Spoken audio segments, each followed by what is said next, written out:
So let me tell you guys about this couple, Dos and Wamuyu, Kenyans.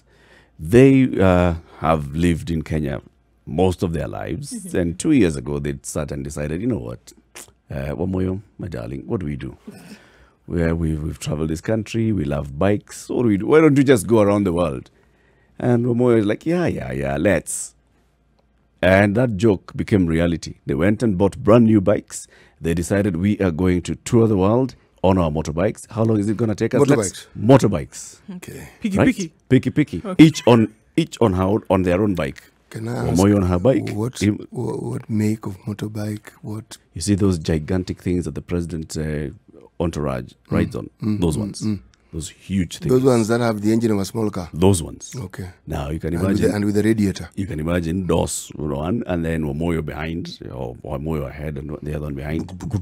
Those big things. My goodness. They decided we are crossing the world. And they mapped out this trip, and they decided this is where we're going to start, and this is where we're going to end. And in their estimation, it was going to take them around 3.5 to 4 years of travel. 2 years ago, they set off at Westlands, went towards Kampala. From Uganda, they found themselves crossing all the way to South Africa. South Africa, they loaded their bikes on some ship, went to Southern America. They went and toured Antarctica. They have been in the South America for so long. They have toured 22 countries, and then coronavirus hit. And you know what has happened? Borders closed. Crossing from one country to the other now becomes virtually impossible. So now they're looking at what's happening to the world, and they're thinking, okay, we've got to make decisions. We did not anticipate staying in one place for this long. We are spending the money that we should be spending in country number 23 in country 22.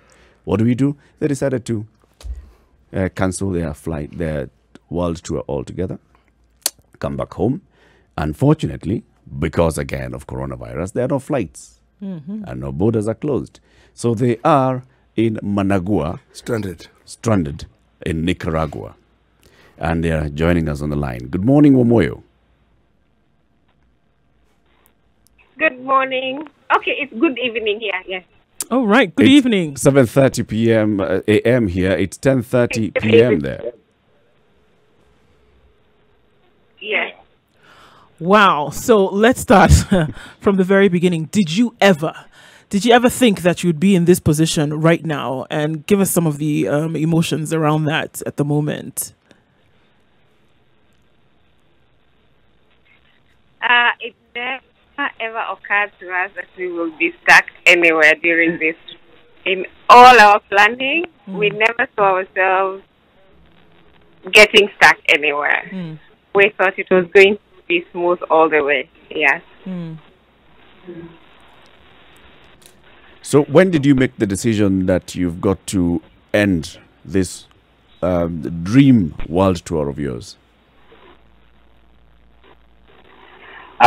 After we did a lot of planning, and we are very unsure of when the borders are going to open up, because from here, our plan was to head on to Honduras, Guatemala, Mexico, then in the U.S. Yep. But the way things are going and how the weather is, so we don't envision traveling up to the U.S. probably by the time the summer ends. So we decided to just suspend the trip.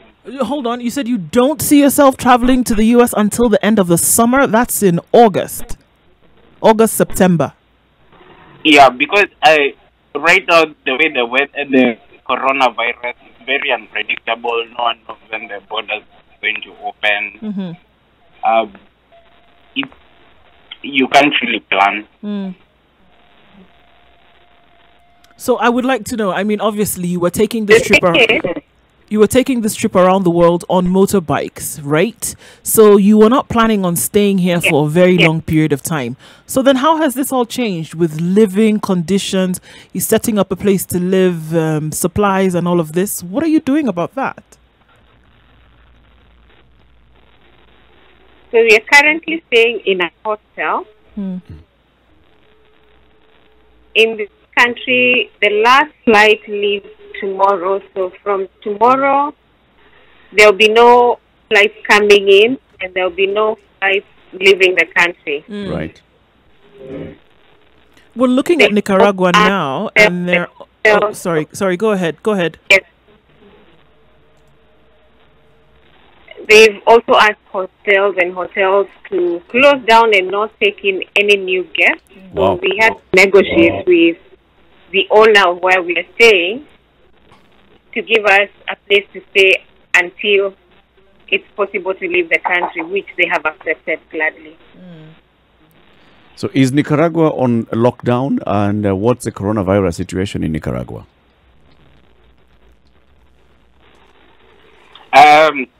There are 5 people who have been reported, and it's not really on lockdown. There are no curfews. Everyone is free to walk around, but everyone, there are sanitizers everywhere, but everyone is keeping to themselves. The streets are empty. No one is working, but everything is normal. Yeah, it would seem that everything is normal. Looking at 6 million people in the country and 5 cases, and just looking at what has been reported in terms of 1 death. Is there panic from what you've been able to see? I mean, you talked about the fact that you can you can move freely. Is there any kind of panic? Initially, there was nothing showing panic or anything until the first case was reported. And the following day, we went to the supermarket, and everyone was in masks. There were sanitizers all over the mall. Dads had sanitizers to sanitize everyone coming in, walking out of the mall. So we saw the change so drastic. Right. So yes, people are concerned, and they understand what is happening, and from the news they understand the magnitude of corona. Even without the government directives and too much push, authority, we've seen a change in how people are carrying themselves behavior. We see a lot of seriousness and also lesser people in the streets and in the malls. Just by the fact that you guys chose to do this trip tells us that you are free-spirited people. You like to meet new people, meet new challenges, and face new challenges. Now you're in a place where you are not interacting much with people. How do you feel? It's definitely very, very different. And actually today we were talking about it because we spent most of the time in the room. Yep. Since we got into Nicaragua, we had a lot of high traffic from people coming into the city to leave the city, and the hostel had put measures already because it wasn't easy for them to screen the people coming in or travelers, where they're coming from, how long they've been in the country. They were not able to ask those questions like the authority would. And so they asked everyone to take precautions on themselves, and they gave guidelines.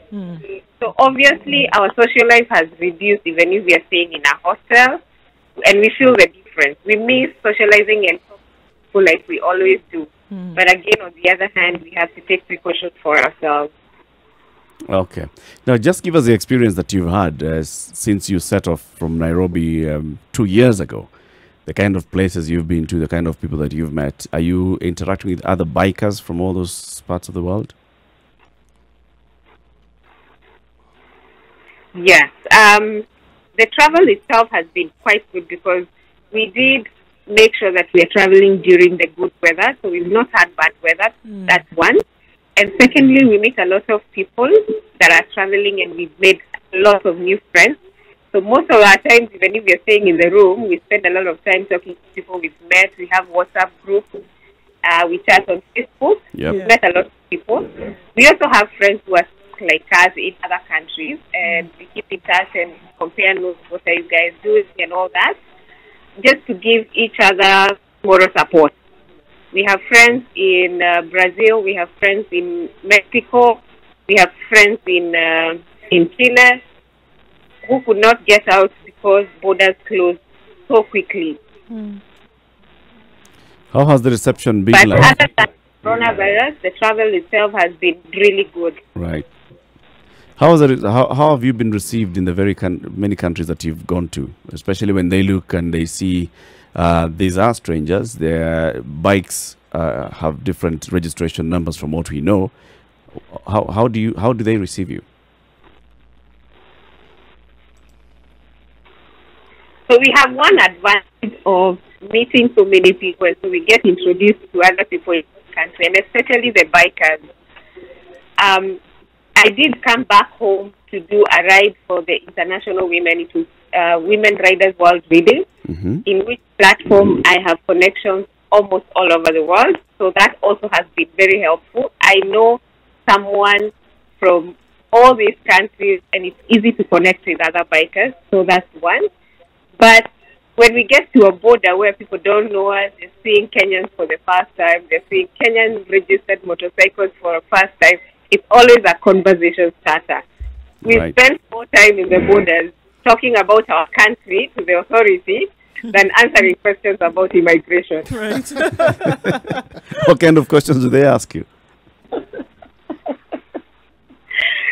first thing when they see us, they expect that we come from America. Like, that's the most common country that has black people traveling in this country. So the first question is, are you from America? And we say no. And then the next thing, when we hand in our passport, the new passport color is not owned by people. They know the old navy blue one, and they're like, no, this is not Kenya's passport. What happened to the navy blue one? Or they say they have never seen it. It's either of the two. They've never seen it. In one of the borders, they had to call a passport specialist to look at it, whether it's a genuine passport. Authentic or not. And we ended up, we ended up having a good laugh with the gentleman, because he was like, I've never seen a passport of this color in my life. It's interesting. The other day we had a chat with CS Tourism, Najib Balala, and he talked about the need for innovative and creative ways then to do tourism. And I think you guys will be placed in a perfect place to talk and build Kenya. To advise on what Kenya actually is seen as outside the world, or in this case, not seen as around the world. What do you think about that? Yes. We've definitely had opportunity to learn new things. We've definitely had opportunity to see how people do things in countries. Yeah. And the things that we are so eager to bring back home. We share a lot. We share a lot on our stories, on our Facebook, on our videos. Share some of these even with our friends who we know have an interest in some of the areas. Because we want to see Kenya do better. And there's so many things out here that we can actually implement back at home. Right. So, yes, we would love this conversation with Vinta. Wamuyu and Dos, what would you say was the best country that you visited so far? And which one has given you the most challenge? My best country so far is Peru in South America and Malawi in Africa. All right. Another question. So let's. Okay. We had a lot of fun in Malawi and also Colombia, because the people were very warm. Yeah. The people are very nice and warm. Yeah. Based on all of that, let's project a couple of months and say that Corona is over. Would you continue your trip, or do you want to come back home? If weather is good, and we will definitely love to continue. But the uncertainty is what kind of worrying us. Yes. And just being stuck in one place for a very long time, indefinite. Yeah. So basically, you just want to go back shags. Yeah, we would love to continue. We are actually praying that the borders open up very soon and we are able to go on and catch up on time. We had a plan to get to Alaska this year. If summer doesn't allow, we will definitely spend a little more time in South America again. Okay.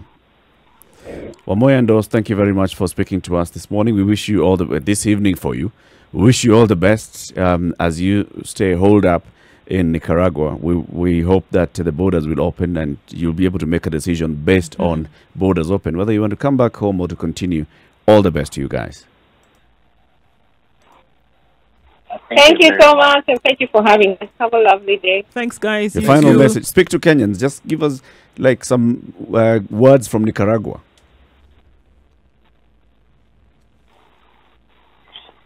In Spanish? Oh, well. Well, okay. Go ahead, in Spanish.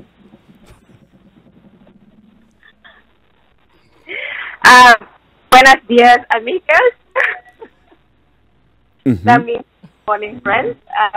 And hasta luego. Have a good day. Oh, thank you. Thank you very much. Good morning to you, and have a good day as well. Thank you. Asante sana. Those are, daring. It's a daring couple. Adventurous. And very adventurous. It's really sad to hear that after planning for so long, after setting off and having a good time so far, this can come and just it doesn't. sort of derail you. No, it doesn't. It's just a different adventure.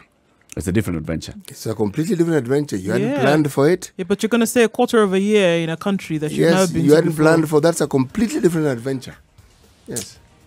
Nothing is really wrong. It's just that the plan you had before has to be revisited and has to be retuned. But to staying locked up in your room an entire day. For people who are adventurous, believe me, find things their mind will do a jig and they'll figure out, okay, we are here. A whole new adventure. What do we do next? Since we're already here, what do we do next? And they'll find something to do. Think of Kenya being a biker's tourism destination as well. Some of the things that Kenya Tourism Board could consider. Yep.